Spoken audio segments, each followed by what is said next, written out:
kitabu samin dambu deftere jeeta taɓere nden annikah no yewta en fi desal hadise temeɗɗe jeenayi e capanɗe jeego an abdullahi bun mas'ud albabul awal dambugal aranangal hadise temeɗɗe jeenayi e capanɗe jeego an abdullahi bun mas'ud jettama abdullahi bun mas'ud radiallahu taala anhu yo Allah wele mo qala o maki qala lana wi animi rasulullah nilaɗo sallllahu alayhi wa sallam ya ma'ashara alshabab kono yo dental sukaɓe man istataa kala heɓuɗo feere min komi moɗon alba'ata fi oɗo teŋe falyatazawwaju yo jumbo fa innahu no jombugol ngol ahaddu lil basar hino wallito neɗɗon wawgol hippude gite ɗen wa ahsanu lil farji hino wallito neɗɗon wawgol wallintingol farji on wa man lam yastati kala mo heɓali feere kala mo heɓali taaga ko wiyete kon alba'ata mo wiɗen nane on fa alayha rayno fawimo bisomi korka fa innahu horugol ngol lahu wonande mo wija on wonanay mo heedode e piiji harmuɗi ɗi muttafaqun alayh haray o hadise ɗo ko onon silbateriɓe ɓen woni ko adresa ma onon tawɓe hino jombi goto on goto yonata ɗum heɓali feere jombugol ɗiɗabo haray ko onon ɗo woni ko yeeta musidɓe julɓe haray kala heɓuɗo feere ba'ata ko woni ba'ata ko ibnul qayyimu zawji woni ko firi ɗum ɓe mana ko heɓugol teŋe on heɓa nokkure ka sonnaji on natata ɗon foti koko luwa foti koko hoɗa foti koko darna awa heɓa embere fere ko jama on waɗirte ko wonawa sare ko dépense on ko landaɗo dépense on ko Allah subhanahu wa ta'ala jogui wonawa si ko galle darnaɗe gasi on ko landaɗo ko Allah subhanahu wa ta'ala jogui ɗum ko heɓu chambre ka o naata teŋe on heɓo fere jama ko wawata naadude jomba kon heɓo ko ɗum wiyete alba'ata kala mo ɗum ɗon fawi heɓuɗo ɗum tawi o hewti duuɓi jombugo ara jombugol ngol fawike mo ko ɗum wawata wallude goɗɗo hippugol gite ɗen tawiɗa mari ɓeygu ka suudu a yalti a fotti e sonnajo ka travaux a hayni kemo a fokkitaymo faalede tun andita hiɗa mari sifa makko ka suudu a wawa hippude gite ɗen on andi si tawi woni goɗɗo ɓanni maaro e tewu ka suudu mum ñaami ha haari watti ziɗon yalti tawi woɓɓe no ɓanni futti o darata ɗum o sunotako ɗum kono mo ñaami futti hal yorkal yalti tawi woɓɓe no ɓanni maaro e tewu e zi hino ñamude feere o ala o leppoto on faami kon fa lawolde kon donc aray ko ɗum kadi wawata ɓeydude wallinde farji on kala tawɗo heɓali feere ko wiyete kon teŋe ko o jombira ele o hewti horugol nelaɗo yamirimo hara yo duumo e korka kan wonanaymo heedode saabu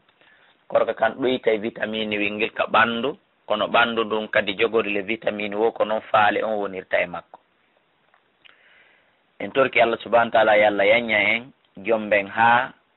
ko wawata en yonande komi torki Allah wa Anas ibn Malik radiyallahu ta'ala anhu anna nabiyya sallallahu alaihi wasallam wonde annabaji Allah hamidallah be yettuno Allah wasna alayhi be mantimo wa gala maki lakinni sikoni non min ana min o mo yiwɗon usalli miɗo juula wa anamu miɗo ɗano wa sumu miɗo hoora wa uftiru miɗo hunto wa tazawwaju miɗo jomba annisa sonnaɓe faman raqiba an sunnati kala saliɗo sunna an on kala lerɗuɗo gaay sunna an ko ɗum kala añuɗo sunna an on legoy falaysa minni haray on ɗon jeeyaka ya muttafaqun alayhi sababul hadisi on hino woodi ko woɓɓe goo yahuno landi nene Aisha ngikkuji ne laaɗo yewti nene Aisha jaabiɓe ha ɓe gayno o yawi amin on mi jombata o yawi min kadi danota ko mi walay juulude oya kadi wi mi ñamata ñamete hande kadi mi luttay tun horude ne laaɗo humpiti ɗum conseil ɓe waɗi o hutuba ɓe maki amin miɗo juula miɗo salmina miɗo ɗano miɗo immo kadi juula miɗo juula miɗo ɗano ɗum ko wiɓe ɓen walay juulude miɗo hoora miɗo hunto ɗum ko wiɓe ɓen hooray furay miɗo jomba sonnaɓe kadi ko ɗum ɗoni sunna an on ko andingol en jombugol sonnaɓe buy mooɓa buy komi faandi kon nayo feƴƴu nayo dey si tawi ni gorko jombi tato nayo haray ko ɗon jombugol buy haray ɗum ko sunnane laaɗo noon wa anhu ƴettama e makko qala maki kana laatiki rasulullah ne laaɗo sallllahu alayhi wa sallam ya'muru hiɓe yamirayno bil ba'ata fi teŋe wa yanha hiɓe haɗayno kadi attabattul bimana anittabattul bimana ga e feƴƴintingol nahayan haɗande shadidan tiiɗunde bimana hiɓe tongayno fiɗum ɗon toni hirsude wal in gitaw anin nisa'i wa tarkun nikahi afwan ko wiyete attabattul ko tertagol sonnaɓe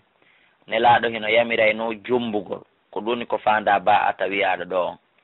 nelaɗo hino yamirayno jombugol hiɓe yamirayno teŋe hiɓe haɗayno kadi selugol sonnaɓen tertuɓe fiw wiya kañum haaju mum ala e sonna ɗum wona jeeya ɗum kadina nelaɗo hino haɗayno ɗum haɗande tiiɗunde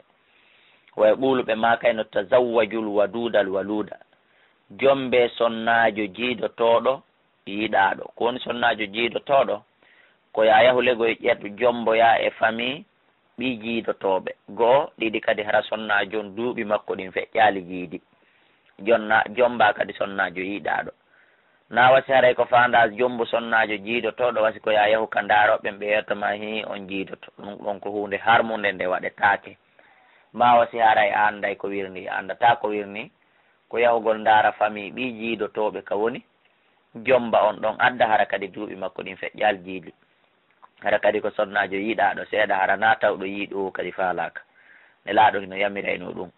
ɓe maka fa inni min mukasirun bikumul ambiya mi ɗuɗɗinoroyay saabu moɗon annabaɓe yawmal qiyamati ñande dargal bi mana minen annabaɓe min waɗoyay folo min waɗoyay ɓurondiro ko hombo ɓuuri yimɓe miɗo ɓurma yimɓe oyi miɗo ɓurma yimɓe meɗen folodiranayno ɗum meɗen folodiroya ɗum c'est à dire noon goto kala rayno hani jombude buy jiido buy tawa o fabanto nelaɗo tun kanko tun o faboray nelaɗo groupe molanaɗo rawahu ahmadu wa sahahu ibnu hibbana walahu shahidun hadis o hino mari seede inde abi dawuda ka abi dawuda an-nasa'i wa ibnu hibban aidan kadi min hadisi mu'qil bun yasarin wa nabi hurairata radiyallahu ta'ala anhu anin nabi ko ƴetta nabaji allah sallallahu alaihi wasallam qala maki tunkahul mar'atu sonnajo hino jombire li arba'in sabu piiji nayyi limaliha jawdi makko ndi wali hasabi ay sabu dambe makko ɗen kaari ɓi ko ɓi lamɓe ko ɓi waliyaɓe wali jamaliha e sabu ngari makko kin hino laba ha yeɗɗi laba ha yurmi wali diniha e sabu dina makko kan sonnajo no jombirede ɗiɗo piiji nayyi fo kono fasfar biyadika e fasfar gañoro a walego eto heɓa bidati dini jomiraɗo dina on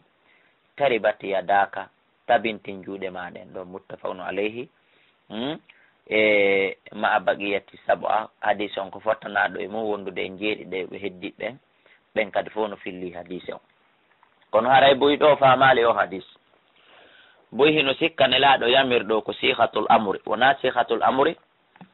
e ko sihatul akhbar mi mana ko konngol humputugol c'est à dire nawasi nelaɗo ko maki ɗo goɗɗo no duwa jombirede fihi mo labama fihi mo mari ma fihi mo mari dambe yeɗɗuɗe ma fihi mo mari dina wona ɗum ɓe maki ɗo na haray ɗon holli ɓe yamiri en ko ɓe humputu wo sonnajo no jombirede fihi mo laba ɓe andi ɓe nelama ya jombir goɗɗo fihi mo laba ko ɓe yetima sonnajo no jombire piiji nayyi alegoye rewɓe ɓen ko saabu piiji nayyi wona jombirede anda so on nani moƴƴa woɓɓe no jombirede fihi ɓe laaɓa woɓɓe no jombirede fihi ɓe mari jawdi woɓɓe no jombirede fihi ɓe mari dambe woɓɓe no jombirede fihi ɓe mari diina e hino ko nelaɗo tindinma kon ɗum ɗa ɓe humpite ko woni feƴƴude kon e hino ko ɓe yamirma kon ɓe mari maki ay o jooma diina noon fasfar bidati din eto yeɗoɗa mo jon diina on tari batti yadaka tabintin juuɗe maɗen ɗon si hawriti o ko jon ngari ko ɗum ɓura ɗaɓɓede si hawriti o ko jon dambe ko ɗum ɓura ɗaɓɓede si hawriti o ko jon jawdi ko ɗum ɓura ɗaɓɓede kono eto hara dati din hara diina kan kañum hino nder ton haray ko ni woniri no duwaɗen famerde hadisi o musidɓe julɓe ko gonga noon iɗa wawi kadi jombirde sonnajo saabu jawdi makko ni ma laamu makko ngun ma ko ɗoni gandal makko ngal ma dambe makko ɗen ella ala e ɗum har ma dama ko julɗo kono ko ɓuri ko moƴƴude ko ya eto hara ko saabu diina kanjum mbirɗamo ko ɓaayi mo mari diina wanu ƴettama e makko anna nabiya sallallah alih sallam kana ɓe laatike ida rafa insanan ko ɗum woni si ɓe towni neɗɗo ida tazawwaja si tawi woni on tigi jombi e rafa أي بتشديد الفاء وبالهمزة وقد لا يهزم أي هنأه ودعا له عفوا بمعنى لا دولاتك إذا رفع سيبي فوتي إنسانا إنتو إذا تزوج سيو جنبي سيبي فوتي إنتو هبي تولنو دمو بيورنمو بدوانومو بيولتنومو كدوني رفعه وندينا رفعمو عينو كرفعمو حمجة سيتاي لغوي هبي weltanade goɗɗo ko wiyete kon wala ko wiyete kon hiɓe félicitude goɗɗo fihi mo jombi qala hina ko ɓe makata kon barakallahu laka baraka alayka wajama baynakuma fi khairin so goɗɗo hollitima o jombi ko duwa ɗo hanuɗa mo waɗande siko tawde ma kadi dewgal huma hakkude sonnaɓe ko ɗum ɗo duwaɗa duwanade toujours jombidiro ɓe yo Allah waɗu barki en yo Allah waɗane barki o waɗa barki e dowma an tigi jombuɗo on o waɗa barki o moɓidira barki hakkudeji moɗon روى أحمد والأربعة وصححه الترمذي وابن خزيمة وابن حبان. عن عبد الله بن مسعود رضي الله تعالى عنه قال أماكي علمنا رسول الله صلى الله عليه وسلم نلا جاني من التشهد في الحاجة كدوني سيدين تينغول في حاجو جيدين نلا جاني من دون أن الحمد لله wonde yettore nde wodani Allah nahmadu wa nasta'inu wa nastaghfiruhu wa na'udhu billahi min shururi anfusina min ومن يهده الله فلا مضل له ومن يضلل فلا هادي له واشهد ان لا اله الا الله واشهد ان محمدا عبده ورسوله ويقرأ بجانغا ثلاث آيات آية جتترى أحمد والأربعة وحسنه مؤمن حديث الترمذي والحاكم ko fanda ɗo ne laaɗo janni men seedingol o nawa sa ara legoy ko ɗaɓɓoygol seedeɓe a legoy ko nelaɗo janni men nde min waɗata kalimatu shahada ay ko ko janguɗen ɗo ashhadu an la ilaha illallah wa ashhadu anna muhammadan rasulullah bimana ko si dewgal no du'ede ɓe addani en ɗo kadi wo janngugol ayaje tati ɗen ayaje tati ko o aya goto ka Ali Imran ya ayyuhal ladina amanu taqullaha haqqa tuqati e o kanisa ya ayyuhan nasu taqu rabbakum alladhi khalaqakum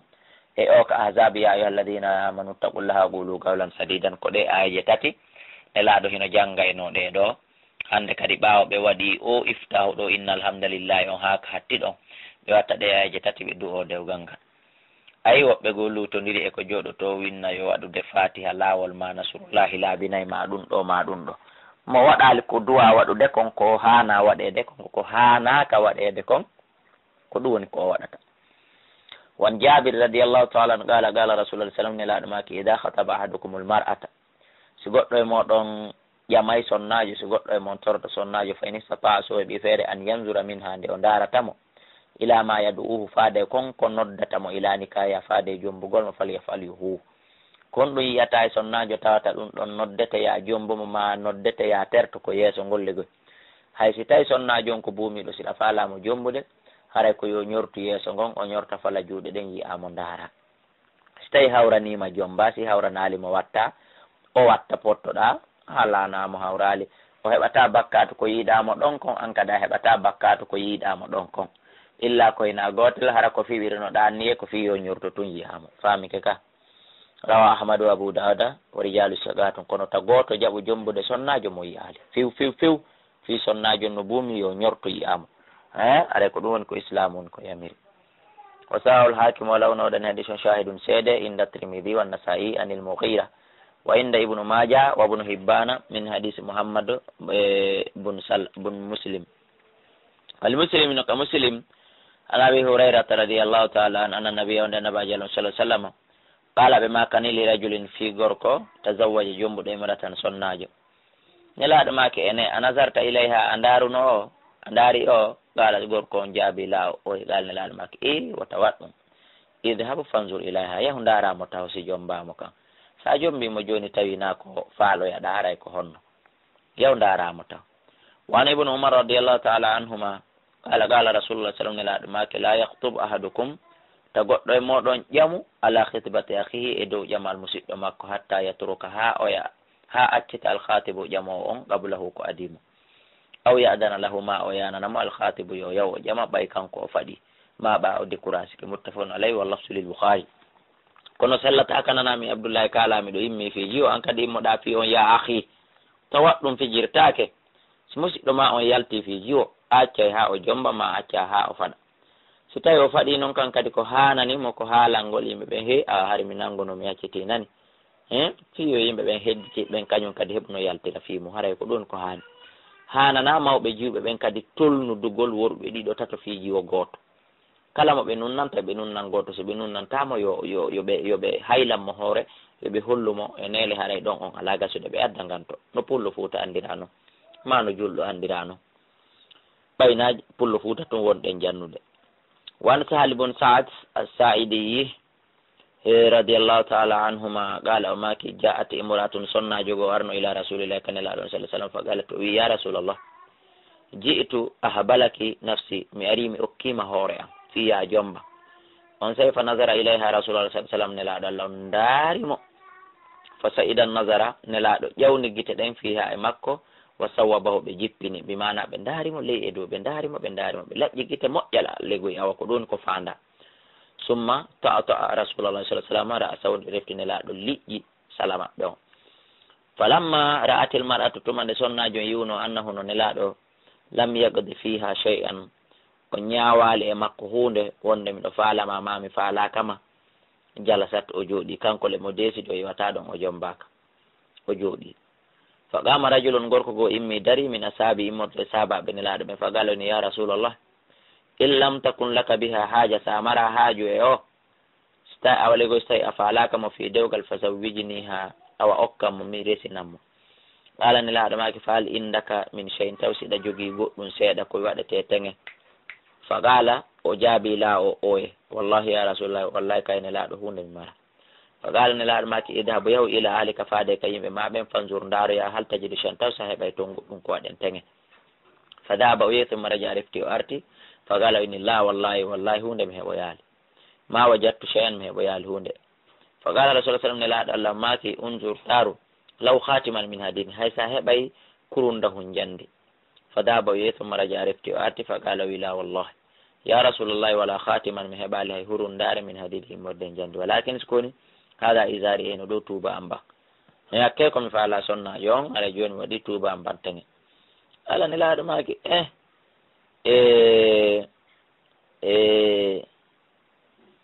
qala sahal wi o ande ko kanko filli hadise on ka sahal inni ma lahu rida aw, ɗum ɗo nane laɗo maki ko sahal filliɗo hadise o inni kon no wonirani o e tuuba makko mban, mbi mana kon no ƴettita tuuba makko mban o teŋira o watto won ɗum ɗo kanko filliɗo hadise o landi ngal landal ɗo. falahu nisfuhu, hino wodanimo feccere tuuba mban. fa qala rasulullah sallam nelaɗo Allah on makani o ma tasna bi izarika, ko o yalandi kon ka wonki mum kanko filliɗo hadise o ndes nelaɗo addi landanga, kono noon gerdata tuuba ma mban joni sa ƴettimba a toŋimba o in labistahu, sa ɓornike tuuba ma lam yakun alayha, in labisathu, si tawi sonnajo on ɓornike mba tuuba ma lam yakun alayha, in labistahu, sa ɓornike tuuba mban lam yakun alayha, haray ala e hoore sonnajo minhu e tuuba shay'un hayde, bimana haray kanko o ɓornaki fus ko teŋe makko olle. wa in labisathu, si tawi kanko kadi o ɓornike doloke on tuuba mban lam yakun alayka minhu shay'un, haray an hunde a ɓornaki ko honno ɗon. fa jalasa rajul gorko on tawi sellataka tuuba mban awalegoye wona teŋe ɓay ko mbantun o mari, o jooɗi kanko kadi mo desiɗo yewataɗo e ɓaali ɓeygo. hatta ida tala majlisu, ha ɓajonde nden juuti gama o immi joni mo nangude laawol o yaha. fara aw rasulullah sallam nelaɗo Allah on yi'imo mo walliyan himo hucciti himo yaha e hoore yurminkinare, fa amara bihi, nelaɗo yamiri fi makko fadu iya lahu, o noddanamo o ari. falamma jaa ɓawre gal nelaɗo maki ma dama aka min alquran, kon ɗum wondi e ma immorde quran, bi mana est ce que eɗa hunji seeɗa, hiɗa wawi jangude seeɗa. qala ini ma i suratu kada wa suratu kada, addada kontiɗi, miɗo hunji suratul kariwol e kariwol o kontiɗi. fa qala nelaɗo maki eyo awa joni hino ko watta kon tagra hunna, yahu jannamo ɗiɗo min zahari qalbika, ka ɓerdema alego yahu hunjoɗa finamo ɗiɗo hara ko hunjagol, par ce que deftere ɗum kadi hari ala. qala wi naam, afwan kan nelaɗo maki ene tagra hunna an zahari qalbika, hiɗa wawi hunjade ɗi janga hara fal jaali. qala wi naam. qala nelaɗo maki idhaba awa yahu faqad mallakataha, gonɗi a jeyimo, bimana a jombimo, a resimo, a woni moodi makko, saabu hon ɗum bima maaka, saabu ko wonde mako min alquran, immorde quran koye a jannumo alquran are nden ko ɗum ɗo woni taŋe o muttafaqun alayhi walla suli muslim. wa fi riwayati lawnare filla e makko nelaɗo maki intalak yaw faqad zawwajtuka ha gom ɗi mi jombinima mo fala fa allimha jannumo min alqur'an imorde alqur'ana ko jannguɗa ko wa fi riwayat al-bukhari ari filla bukhari amkinu haka mi jeynimamo mi newinanimamo bima maka sabu konko wondi e ma min alqur'an imorde qur'anare nden jikka ya jannoymo ɗum ɗon ko ɗum ɗo woni teŋe o wali abi dawuda no kabi dawuda nabi hurairata radiallahu taala an qala wi ma tafise nelaɗo no landorima ene kon ɗum hunjiɗa qala suratul bagara woko suratul bagara walla titaliya e ngol suratul hikkingol noon mbimana ali murana qala nelaɗo make fagum immo fa allimuha jannamo 20 ayatan ayaje noga e nder ɗi suratuji ɗon ɗiɗi ko ɗum ɗo woni teŋe o ko hadise on ni hadise juutuɗo gogo hadise on ko andini en sonnajo so tawi woni o mara moodi haray na yo jooɗo tun o ala moodi wona yo jooɗo tun e haalangol yimɓe ɓen toranelan allah yomi heɓu moodi wona noon ko yo yalto o présento e worɓe ɓen o weeɓito e worɓe na weeɓitande fi ɓortagol yeeɓo alegoy ko yo yaw o tawa worɓe ɓen e imamu ɓe ara miɗo faala moodi wallelam heɓa moodi o yaha o yiya worɓe goo o posana ɓe so tawiɗa faalala min ɗo miɗo faalama misal hen wona yo jooɗo wiigol tun on tigi ɗo no faala moodi on tigi ɗo no koyo yaw o tawa worɓe ɓen o holla ɓe emo faala ɓe jombumo wono sonnajo ɗo gerdini ɗum ko goho ko tawi kon nelaɗo wayliti guite muɗum ɗen e makko daarimo leydi daarimo leydi ko andingol ma si tawi woni an kadi a ƴama e sonnajo ko ya daarumo moƴƴa ko ɗum addi e nelaɗo wayltuguide na faale daarugol mo ko tindingol en ko ɗum ɓe waɗi e andingol en jaka goɗɗo ƴamata e hoore ƴamal ɗimmojo mum saabu o gorkoɗa o hawtaki to wi nelaɗo joni okkammo na ɗum o wi ko wi nelaɗo si haajuma ala e makko okkammo en faami noon ka ko ɗum holli goɗɗo ƴamata e ƴamal musidɗo mum e andingol en jaka kadi teŋe on hottetaki haɓɓe ko be hunde kaari kono ko forcément be seeɗa waɗe teŋe on ko fanɗi wohi mo selli ko ɗuuɗi wohi mo selli kono ko be teŋe on amne ko andingol e andingol en kadi okkata goɗɗo ɓeygu okkamo teŋe par ce que ene laaɗo no wawno ƴettude goɗɗum okkamo wattida e debbon inna joni mi okkima mi teŋanima kadi kono ɗum ɗon haray hawrirtano ɓenni yo jindo haaka o heɓoy teŋe wo o jindi ɗon ha e andingol en kadi huupi hun kun tawata be golliraku an tigiri a wata ko yondinade sellataka ƴetta kun ɗon kafa ko ɗum woni teŋe a sonnajo on kala ko teŋata sonnajo on koye taw ɗum ɗon on a yarlike hiɗa wawi wonde ɓawmo misal wano galle ma bajje ɗe hoɗuɗa ɗen e mo ata teŋuɗe ɗen ɗon sonnajo sa teŋiɗe sonnajo on an wona hon to misal ma concum ma bajjum ko ɓornotoɗa koye kala ko teŋata ɓeygu ma koye taw ɗum ɗon a ƴetta e jonnama few si wona o luɓe ma o nodde ya gollir hara haaju ma ala e muɗum ko andigol si wona ɗum o jaɓante no tuuba mbaw addi mba e andingol en kala ko goɗɗo heeɓi e teŋe hino dagi haray mo wawa yananede ok par ce que oɗo ko jikka himo hunji suratuji seeɗa fi yo hunji oya ɗum ɗon ko ɗum ɗo woni teŋe o wallahu ala wa alam wan amir ibn abdillah ibn zubayr an abihi anna rasulullah sallallahu alaihi wasallam qala ne ɓe maki alinu nikaha feññine dese ɗen rawa ahmad wa sahul hakim labaka en wiyata sellatade labaka yettugol ɗo jiwo suuɗa tum moltina ɗum yaha nelda goɗɗo ma goɗɗo molto yaha jombaray ɗum ɗon labaka haray ko hani kon ka islam peera koko feññinte ɓangine hullite dolle defa embere ko maari comme mooɓe ñaame du'e haray ko ɗum ɗon ka sunna fi ko wiyete comme peera nelaɗo maki informé jama on wotan huccu jombon wotan hukku hokkitiron ko golle gurdanno yimɓe ɓen no wuddigoy ko kulol ñamanede e kulol fere ko ɗum nadata pi ɗum e yimɓe buy min naali fof kono yimɓe buy ko ɗum watta si ɓe waɗa ɗum wan abi burdata bun abi musa an abihi qala qala rasulullah sallam la nikaha dewgal sellata illa bi walin sona wondude wali sonnajo sa jombaymo ko be heɓa gorko musidɗo makko hiɓɓuɗo mono toroɗa okke si wona ɗum haray dewgal ngal wata sellude rawa ahmad wal arabatu wa sahaw ibnu almadini wa tirmidhi wa ibnu hibbana wa alla bil irsal waɗi ella waɗugol mo irsal wa ruwiya fillama al imam ahmadu fillike wa rawa imam ahmad fillike anil hasan ko ƴetta hasan an imrana bun husayn marfu'an hadis on ko ɓantaɗo la nikaha nelaɗo make dewgal sellata illa bi waliyin sona wondude waliyu toreteɗo okka wa shahiden e seedeɓe ɗiɗo goto ka gorko goto ka debbon kono seedodira ɓe jombidiri dewgal ngal wata sellude ɗiɗo ala few وعن عائشة جتام من عائشة رضي الله تعالى عنها قالت ماكي قال رسول الله صلى الله عليه وسلم ماكي أيما امرأة kala sonnajo nakahat jombaɗo bi gayri idni waliyiha ko aldayi ɗunga e waliyu makko hara ko kanko tun e faalaɗo mon kamɓe tun forsi jombidiri wonɗo fii makko on kippuɗo fii makko on fewjo fii makko on tawina on ɗo yani fani kaw ha batilun haray dewgal ngal ko merewal haray ngal ɗon sellata fa in dakhala biha si tawi gorko jombuɗo mon naatidi e makko suudu haray wona zina falahal maharu haray no woɗani mo teŋe on hendoto teŋe on e bi mastahalla min farja sabu ko farju makko on dagina kon kono haray dewgal ngal koyo ngal bonne ila ɗon fa in istajaru si tayle woni ɓe ronki fa sultanu laamu ngun waliyun ko waliyu malla waliya lahu om tawɗo mara waliyu bimana tawɗo mara goror ko landi tore kono tore okka haray ko laamu ngun remplaçata ko diina kanko imamu ɓen remplaçata waliyon ko ɓe ɗownata hande kadi waliyo sonnajo ko ɓe okkitirtamo akhrajahu l arba'atu illa nasai wa sahahu abu awanata wa ibnu hibbana wal hakim haray ko ɓe ɗo woni ko bimana filli hadise on ko fanda fa inis tajaru ko si ɓe puuɗodiri legoy waliyaɓen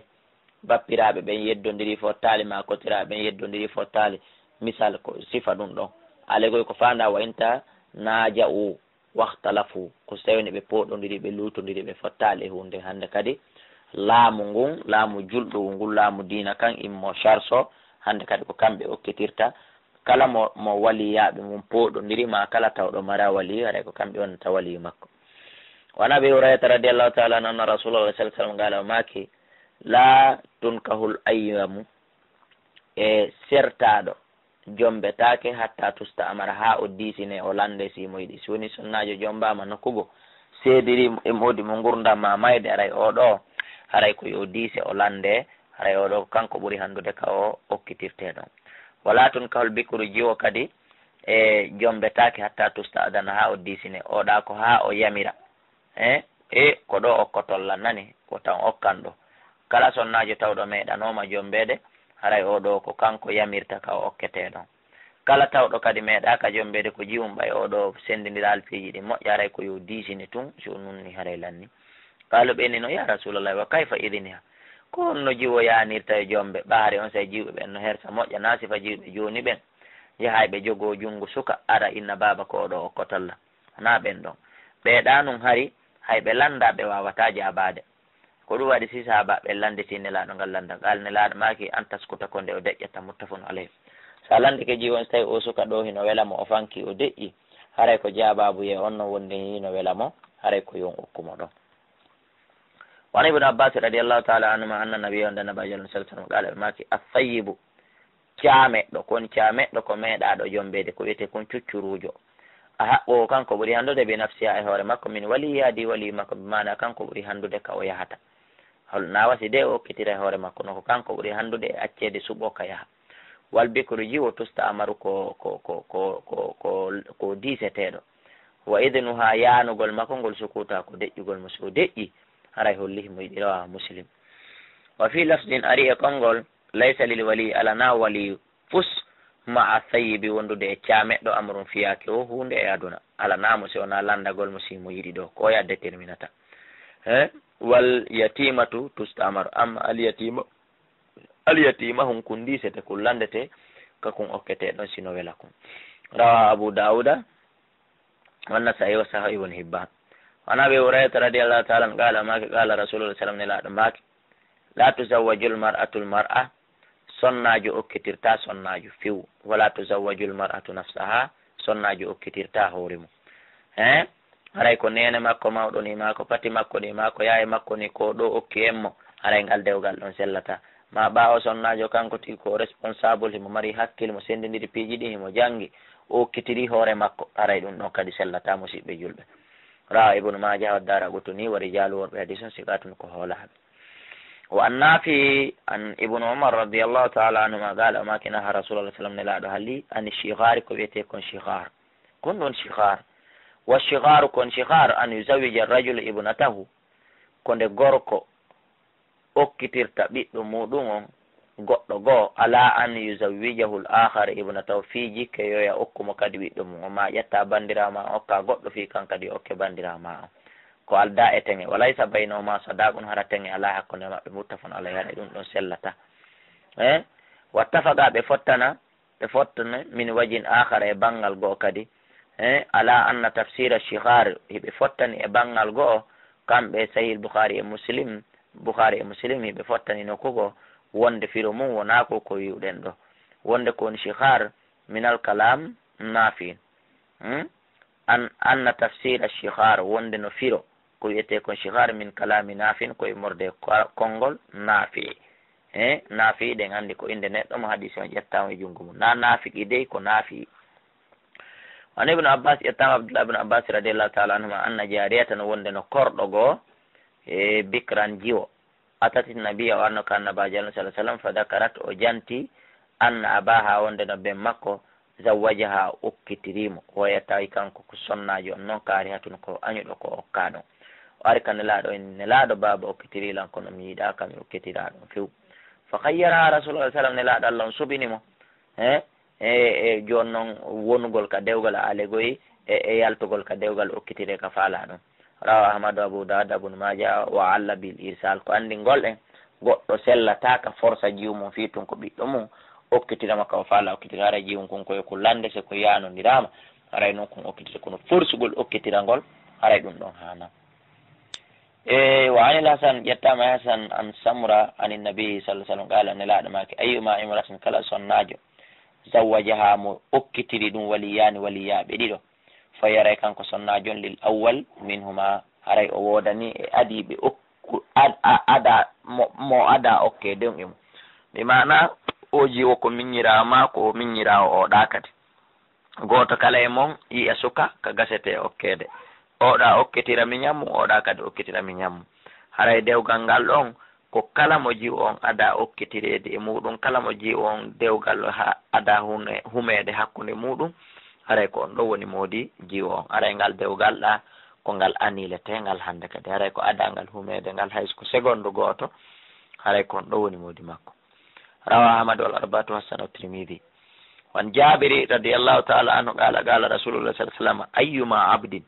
kala jiyaɗo tazawwaja jomboɗo ɓe gayri idini mawalihi ko alda e ɗunga ye heftuɓe fi makko ɓen kanko gorkon ko alda e disagol mawɓe makko ɓen aw alahuma yimɓe makko ɓen bete fawo ahirun haray oɗo ko jaggutuɗo haray oɗo ko zinuɗo haray dewgal ngal ko batir sellataka aaden kajum kadi immo to jomba wawali humpodirde e famille mum on e yimɓe jeeɓe ɗum ɓen haray ngal dewgal ɗon sellata si tawi on tigi ko suka hum paykum amma siko ƴaɗɗormajo père de famille andanɗo hoore mum piiji ɗin haray o bonni o bewi e hoore musidal makko ngal kono haray dewgal ngal hino selli rawa ahmadou abou dawud tirmidhi wa sahu selinimo wa kadalika kono ni ibn hibban woni ko fillori wan abi hurayrata radiallahu taala anhu anna rasulullah nelaɗon salah sallam qala ɓe maki la yujma'u bayna al mar'ati wa ammatiha hawtodirtake hakkude debbo e yaye makko sa jombi sonnajo sellataka jomba yaye makko kadi adda wattama ɗon ɓe wona sina wala bayna al mar'ati wa halatiha wona hakkude sonnajo kadi e nene makko mawɗo sa jombi kadi jiwo a wata jombode kadi biro makko mawɗo ma biro makko togo so adda watta ɗon haray ɗum ɗon hanata muttafaqun alayhi wa an usmana radiallahu taala anhu qala rasulullah sallama la yankihu l muhrim horminiɗo jombata wala yunkihu ko ɗum woni o jombatake kadi rawahu muslim wa fi riwayati lahu wala yahtubu o ƴamata kadi zada ibnu habban ɓeydi wala yuhtaba alayhi o ƴamantake kadi o ƴamata o ƴamantake o jombata o okkitirtake kala tawɗo ko horminaniɗo hajjuma umra haray haala makko ala e ko wiyete kon dewgal few ha o dagintino famin ɗum wa an ibnu abbas radiallahu taala anhuma qala o wi tazawwaja annabi sa sallam maymuna nelaɗo jombini ene maymuna wawa muhrim tawi ɓe hormini e muttafaqun alayhi kono ko jicci kon horminiɗo jombata jombintake wali muslim no ka muslim anna maymuna ko ƴetta enene maymuna nafsa kamɓe tigi ɓe sifi anna nabiya wonde annabajo Allah on taw zawwajaha ka o jombiɓe kaɓe jombimo wawa hilalum tawi nelaɗo hino dagini dey tawi nelaɗo horminaki kala wiɗo nelaɗo hino hormini si jombila haray ɗum ɗon ko faljere min ka nelaɗo jombilan harimo dagintini en faami ka goɗɗo horminiɗo jombata jombintake resata ƴamata okkitirta kadi wan Uqbata bun Amir radiallahu taala anhu qala rasulullah sallam inna ahabba shurut ko ɓuri handude e sartiji ɗin fof ko ɓuri handude e ñamale ɗin fof an yuwaffande bihi nde yoɓete basta halaltum be ko konko daginirɗin saabu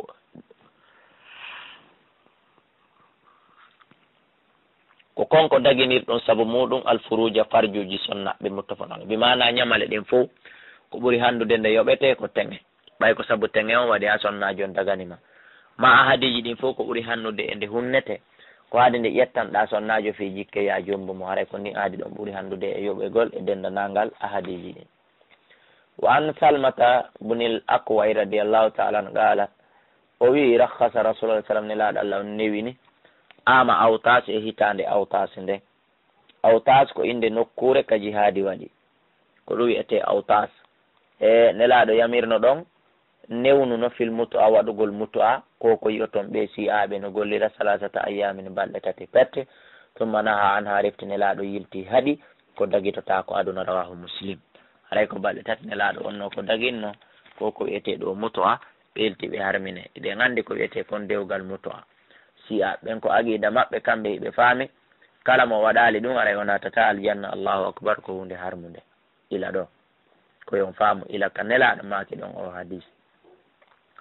wan ali radiallahu taala anhu amma le tawɗo faamali ko wiyete muto a moƴƴa moƴƴa ara yo nodduka numéro téléphone ji mi wawa mo hompotude inchallah en mbay kon faami koye mum 67 60 53 09 63 60 53 09 68 60 53 09 yonte noddu gotel e ɗiɗo numéro ji wa anu ƴettama e makko wan ali ƴettama e seydna ali radiallahu taala no qala onde o maaki wonde naha rasulullah ni laaɗo Allah on nde haɗi anil mutu a ko wiyete ko mutu a ama haybara ka hitande haybara ɗum ka hitande jeeɗiɗaɓere wonde ko ɗon nelaɗo haadi harmini ko wiyete ko mutu a potte fof no alay wano ƴettama makko radiallahu taala no anan nabiya wonde annabaji alum salah sallam na ɓe haɗi an mutu a fi ko wiyete ko mutu a fi mutu atin nisa e waɗugol sonnaɓe mutu a wonde nelaɗo haɗi ɗum wan aklil hamri e ñamugol tewu mbabbi ɗin e mbabbi ɗin ka hoɗo ɗi waɗɗeteɗi wala mbabbi bururi ɗin wal ahliyati e mbabbi yimɓe yankoji halego e waɗɗeteɗi ɗin ka hoɗo o nelaɗo Allah on haɗi ɗum ɗo harmini ɗum ɗo yawma haybara ñandegere on haybara akhrajahu saba illa aba dawuda sona abi dawuda وعن ربيع بن صبرة عن أبيه أن رسول الله صلى الله عليه وسلم قال ماكي إني من كنت ملاتك أدنت لكم من أيانا النوع هاري في الاستمتاع ودوك المتعة من النساء مرد سنة وإن الله عندنا لقد حرم ذلك أو هرمني دونني إلى يوم القيامة هاني عند دانك الهرم دونيوين النوع كن هرمي إلى عنده فمن كان كاللاتي عنده كمور كد منهن إمردنا بكم سنة شيء قطن falyukhallil sabila ara yo accutu laawol makko alego yo newinamo yo libermo wata o lolumo wala ta'khudhu wata on jaɓoto mimma ataytumuna e ko hokkuɗon ɓe kon shay'an hay e hunde akhraja muslim abu dawud an-nasiya wan nasa'i wa ibn majah wa ahmad wa ibn hibban wa ibn mas'ud radiyallahu ta'ala anhu qala rasulullah sallallahu alaihi wasallam maki al muhallil wal muhallilu lahu bimana dagini ɗon e daginana ɗon رواه أحمد والنسائي والترمذي وصححه الحديث وفي الباب من الدم بغنغر أن علي وجدت علي أخرجه الأربعة كنا يلتني حديث إلا النسائي بمعنى سونا نسائي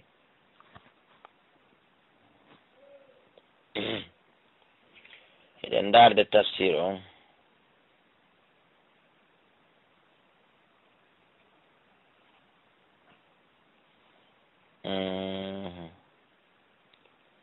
naam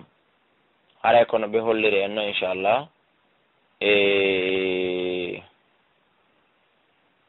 haray ɗum ɗo wawata hanude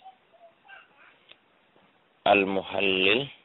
له بصيغة اسم المفعول وهو الزوج الأول الذي كان قد طلق ثلاثا. والذي دليل على تحريم نكاح التهليل لأن اللعن لا يكون إلا على الفيل محرم وذهب إلى تحريمه وبطلانه. والله على وعلم وبنين دقي وبينوي كدي دقتاكو نلا عليه صلى الله عليه وسلم هادي المحلل والمحلل له بمعنى دقين دو دقين نادو كوني دقين دو دقين نادو ko goɗɗo acciti ɓe ngomum laabi tati eɗon andi sallataka o jombitamo hande kadi ha goɗɗo goo e jomba mo accita jon noon yaha jomba sonna jom fi tun ni yiya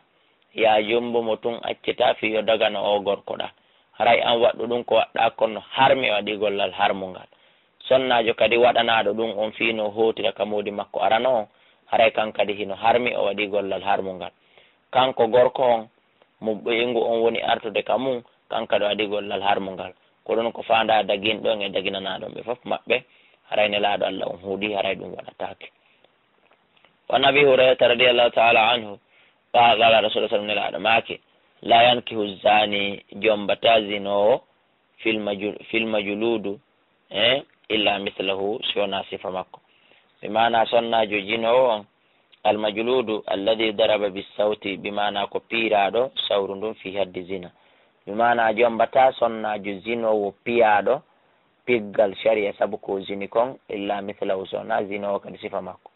hollali si goɗɗo zini wallinama foccama sawru temedere par ce que ara o yafama hollali jombugol on no harmi ma no kaani kono jombugol ɓe mara sifa ɗin ellaji ɗon ara no laaɓi poyi mara ɓiɗɗo fattu e ko nantata hara ko ɗum ɗon ɓuuri laɓede par ce que so tawi woni kala anduɗo waɗi sifa o bone ɗo jombatake haray ɗum hulɓina hedditiɓen e waɗugol rawa ahmadou abou dawda wari jaalu worɓe hadisum siqatun ko hoolaɓe won aichata yettama enene min aicha radiallahu taala anha yallah eleɓe gayatoɓe maake tallaga rajulu gorko go accutuno imrata ɓeygu mum salasan laabi tati fatazawwaja ha jombitimo rajulun gorko goo summa tallaga refti on kadi accitimo qabla an yadkhula biya ko adi o natude e makko hay e suudu tode o accitimo ɓe naatidaɗe e suudu fa arada wajuha fa arada faala noon joni zawjuha ɓeygu makko moodi makko al awwal arano on anni yatazawwaja ande o jombitatamo ɗimmo fa sala rasulullah sallam o ari o landi nelaɗo an dalika fi o alhaali ɗo fa qala nelaɗo makke la a jombatama tawde hatta yadugal akhara ha oya kadi meeɗa ha oya kadi metta ha oya kadi naɓa nafoore min asilatiha immorde e njuuri makko ndin madagal awwal ko arano on mettuno kon alay koy ko fanda ko kilaya haray si tawi woni goɗɗo acciti goɗɗo laabi tati goɗɗo goo jombimo sellataka on ɗon accitamo fiyo o to jombumo haray ɗum ɗon wattake haray ko be kanko kadi o metta njuuri kon koye sonnajo ono arano on